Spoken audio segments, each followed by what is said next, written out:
রূপ যৌবনে পরিপূর্ণ অপরূপা সুন্দরী এক মেয়ে জঙ্গলের পাশে থাকা নির্জন এক মেঠো পথ দিয়ে হেঁটে যাচ্ছে। এমন সময় হঠাৎ করে প্রচন্ড বেগে ঝড় শুরু হয়ে গেল। তখন সেই মেয়েটি দেখতে পেল দূরে একটা ঘর দেখা যায়। এই ঝড়ের কবল থেকে বাঁচার জন্য মেয়েটি ওই ঘরের দরজায় কড়া নেড়ে সাহায্য চাইল।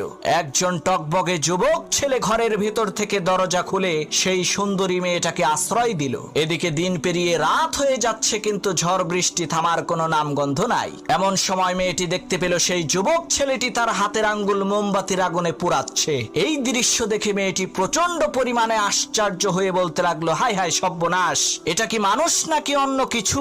পরের দিন সেই মেয়েটি বাড়িতে যেয়ে তার বাবার কাছে সব ঘটনা খুলে বলল, কাল রাতে তার সাথে কি কি হয়েছিল। তখন সেই মেয়েটির পিতা সেই ছেলেটিকে এসে জিজ্ঞেস করলো, বাবা, গতকাল রাতে মোমবাতির আগুনে তোমার হাতের আঙ্গুল পুড়িয়েছো কেন? তখন সেই ছেলেটি বলতে লাগলো, চাচা, প্রচন্ড